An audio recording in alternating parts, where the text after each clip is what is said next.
How are you? It's just gone 9 o'clock here in Portstewart in Northern Ireland, and where we're still in lockdown. And while we're still in lockdown, I'm continuing to read from my books, my trilogy of memoirs of growing up in Belfast, Northern Ireland, in the 1970s and 1980s. And we're currently on to All Grown Up: What Bread Boy Did at University, which is the third book. And it's 1982 now, and we're up to chapter 7 already, would you believe? So thanks for joining me, and I hope you enjoy this evening. I'll take a wee break in the middle, and I'll say hello to a few people who are saying hello to me.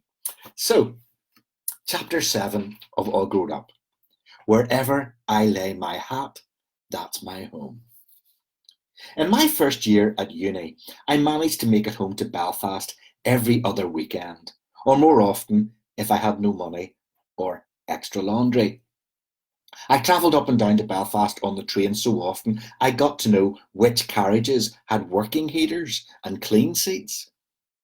One weekend, I would be taking long walks along the beach in Portstewart, working out my ideological position on the important political, social, and economic issues of the world. And the next, I would be at home in Belfast doing some shopping down the road and watching Doctor Who on the sofa, rather than behind the sofa, as the monsters didn't scare me anymore. I had two homes, two beds, and two lives. I even had two libraries. In Cold Rain, I had to remember to borrow all the best books for my assignments before other keen students borrowed them first. And in Belfast, I had to remember to go back to the Shankill Library to renew my loan for War and Peace over and over again. After many months of living between my two homes, it occurred to me that I wasn't just the spitting image of Paul Young, especially when I used sticky gel from Boots on my hair. His music also reflected my life when he sang, "Wherever I lay my hat, that's my home." In Coleraine, there was hardly any sign of the Troubles, and I was free to be a student, a socialist, and an intellectual. Back in Belfast, there were still bomb scares and shootings and army checkpoints every weekend. It seemed as though nothing ever changed at home. But as the months went by, I began to notice that I wasn't the only one who was changing. My big brother had got such a good job in shorts that he was going to get married and moved to Bangor, in spite of the fact that this was the most desirable of suburbs and was miles away from the cricket club and the bookies in the Woodvale Road. He didn't beat me up for fun anymore and spent most of his time at home in the sitting room with his girlfriend. Meanwhile, my wee brother had continued the family tradition by bucking the trend on the Shankill, passing the 11 plus and getting into grammar school. On his first day at Belfast Royal Academy, the PE teacher asked him if he was like his eldest brother or the other one that did drama. When my wee brother replied that he was a talented rugby player like his eldest sibling, the PE teacher simply said, "Good." Although I had no desire to be a great sportsman, when my wee brother reported this conversation to me, I abandoned my pacifist principles and imagined I was a cat burglar in a black suit, like the milk tray man, and in my mind I broke into the school gym and burst every one of the PE teacher's balls. I was noticing changes among the older generation too. My father was worried about getting made redundant because of the stupidity of all his bosses, of which he maintained there were far too many anyway. Worryingly, he was making as many visits to the wine lodge for cans of Carlsberg Special as my mother made to the Mace for cans of baked beans, and I began to hate the sight of these gold-coloured beer cans because the more he drank, the more he slobbered. He continued to keep up to date with the latest technology, investing in the newest must-have gadgets, including a Betamax video recorder, which he used to record Bonnie Tyler on Top of the Pops, but he seemed to have given up on some of his other hobbies. He was neglecting his bonsai tree and even missing some Saturday night DJing at the Westie Disco. At weekends, I had regular arguments with him about socialism and feminism and nationalism and religion. Every new concept I had come to terms with at university was challenged by my father at the weekends. Your father's a very clever man, you know, my mother would say after he demolished one of my well constructed intellectual arguments with a common sense retort. When I explained that the pop music he played at the Westie Disco was keeping working class young people in a stupor of lowbrow culture and strangling their political awareness, he launched an unprovoked attack on the university intelligentsia. If any of them boys up there in their ivory towers had done a proper day's work in their life, they wouldn't be teaching you crap like that. For God's sake, tell them to catch themselves on. I was certain that the tower at the university was made of concrete and not ivory. But it was at times like this that I wanted to bring my father to a seminar and set him loose on the most self-satisfied academics. Because although they always sympathised with the poor workers of the proletariat, they appeared never to have actually met one. On my trips home at weekends, I noticed my mother had taken on additional domestic duties with her parents. Granny and Granda were getting older and needed help to light the fire and make the dinner and wash up.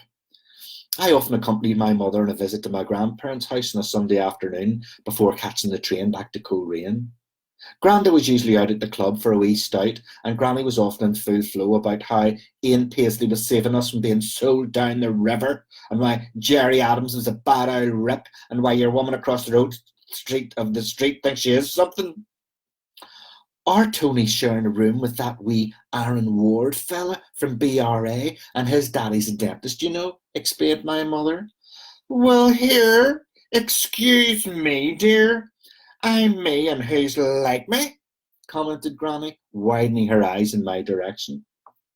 One Sunday afternoon, I decided to introduce my grandmother to my theory that the reason she preferred Coronation Street to Dynasty was because British soap operas better represented strong, matriarchal, working-class women like Ina Sharples, whereas in American soap operas, the women were decorative sex objects created by misogynistic scriptwriters. Stop all that swanky talk and stick on kettle on for your granny, she said. I dutifully obeyed, and when I returned from the working kitchen to serve Granny a mug of tea and a heavily buttered iced finger, she was discussing my intellectual development with my mother. Our Tony's no dozer, so he's not, she was saying proudly. While my mother lit the fire and made the dinner and brushed the carpet and did the ironing, Big Isabel complained that nobody cared about her or did anything for her, even though she was on her last legs. She also made regular inquiries about the state of my love life. Have you got yourself a nice wee girl up there yet, love? You know, one of your wee good living friends. She made me laugh, even when she was describing the intimate details of her latest medical conditions. My innards are ruined and my tubes are blistered. Sometimes it seemed as if my granny and Orange Lil, the Belfast woman in a headscarf played by Jimmy Young and on the TV, were the same person. Now that I was a grown man, I was beginning to understand why Granda spent so much time in the club having a wee stout. I could tell that all of this extra work was causing my mother a lot of stress, and when Auntie Emma called into our house for a wee cup of tea and a chat, she always started by asking my mummy about her nerves. It seemed as if my mother had to cope with almost as many family problems as Sheila Grant in Brookside, the gritty new soap opera on Channel 4, although I was obviously no bother. So I'll say hello to a few people before I continue about what else was changing. Hi, good evening, Susan Wilgar. Good to have you along. Never misses. Hi, Alan McLean, another regular, and Evelyn Brown. Lovely to have you all along. Hi, Jim Poole. Brilliant so far. Such a laugh. I'm glad you're getting a laugh, Jim. We all need cheered up in these days. Good evening, Anne Kirk.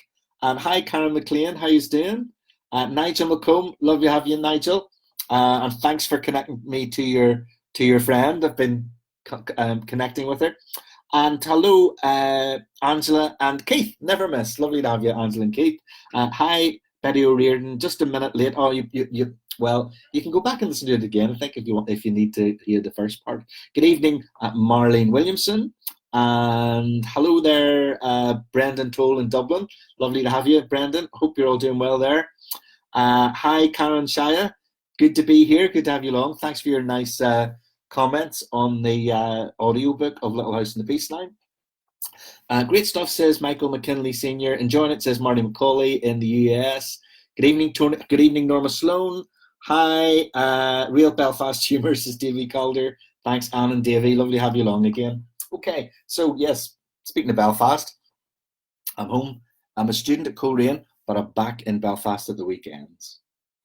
Even the Westie Disco was changing.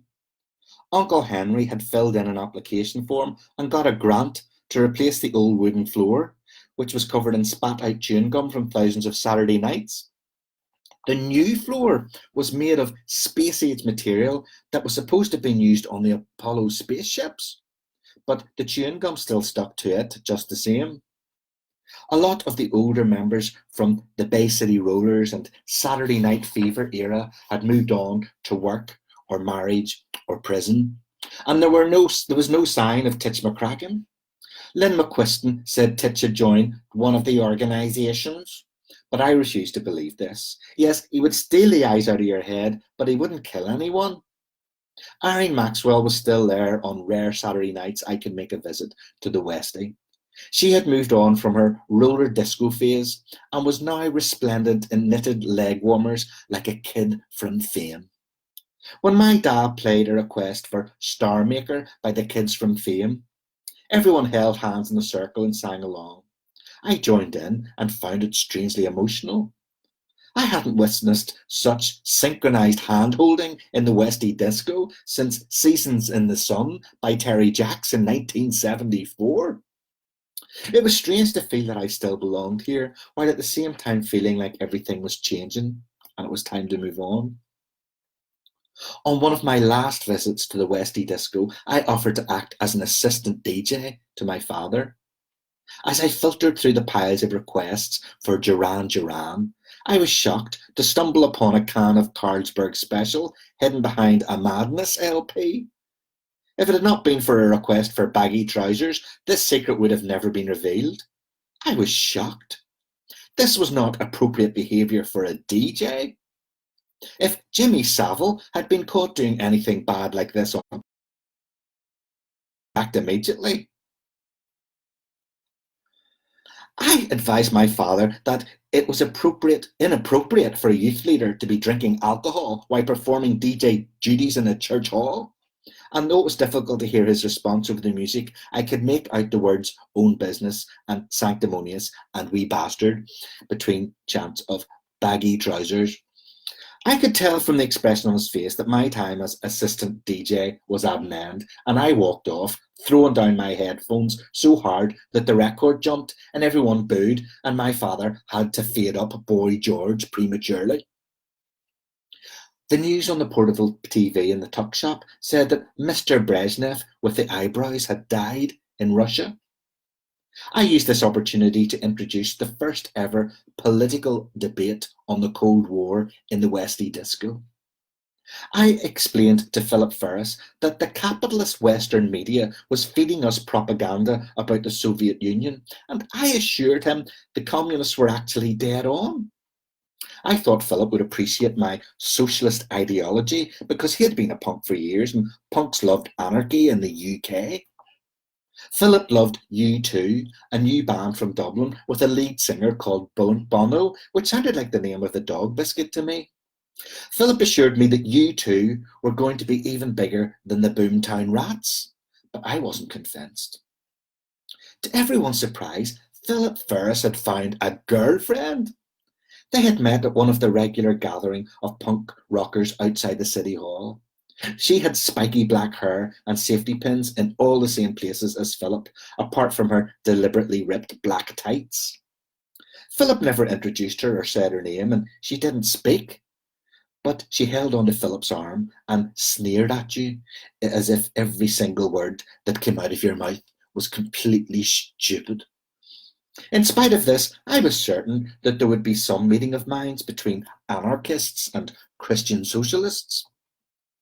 Are you thinking of going to university yourself, Philip? I inquired. Nah, he replied.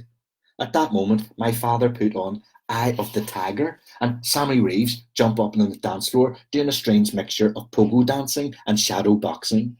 Sammy thought he was Rocky, but he looked more like Sylvester the Cat than Sylvester Stallone.